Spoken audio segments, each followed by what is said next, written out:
இப்போ ரீசெண்ட் டைம்ஸில் பாப்புலர் ஆகிட்டு இருக்கிற சீட் சைக்கிளிங் அப்படின்னா என்ன? இதுக்கு முதல்ல மென்ஸ்ட்ரல் சைக்கிள் பற்றியான அறிவியல் விஷயங்கள் உங்களுக்கு தெரியணும்.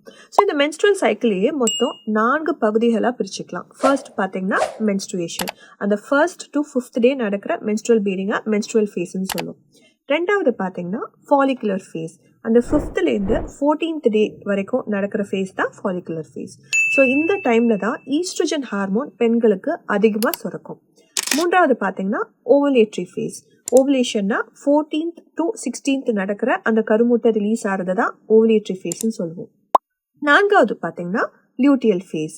14th day to 28th day நடக்கிற சேஞ்சஸ் தான் லியூட்டியல் ஃபேஸ்ன்னு சொல்லுவோம். இந்த ஃபேஸில் பார்த்தீங்கன்னா ப்ரொஜெஸ்ட்ரான் ஹார்மோன் தான் ரொம்ப ஹையாக இருக்கும். ஸோ சீட் சைக்கிளிங்கில் பேசிக்காக என்ன ஃபண்டமெண்டல் ஐடியான்னு பார்த்தீங்கன்னா மொத்தம் 4 சீட்ஸ் சூஸ் பண்ணியிருக்கோம். ஸோ இந்த 4 சீட்ஸில் உள்ள ஊட்டச்சத்து அந்த பெண்கள் எடுக்கும்போது ஈஸ்ட்ரோஜனும் ப்ரொஜெஸ்ட்ரானும் எப்பப்போ அந்த ஃபேஸில் தேவையோ கரெக்டாக லெவலாக இன்க்ரீஸ் ஆகி பேலன்ஸ் கொண்டு வரத்துக்கு ஹெல்ப் பண்ணுது. எஸ்பெஷலி நீர்க்கட்டிகள் உள்ள பெண்களுக்கு. சீட் சைக்கிளிங் மட்டுமே போதுமா நீர்க்கட்டிகளை ரெக்டிஃபை பண்ணுறதுக்குன்னு கேட்டிங்கன்னா கண்டிப்பாக கிடையாது. மெடிக்கல் அட்வைஸ் அண்ட் சூப்பர்விஷனும் தேவை.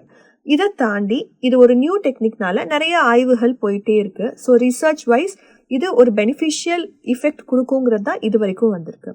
என்னென்ன சீட்ஸ் யூஸ் பண்ணும் சீட் சைக்கிளிங்கிறத நான் நெக்ஸ்ட் வீடியோவில் சொல்கிறேன். தேங்க்யூ.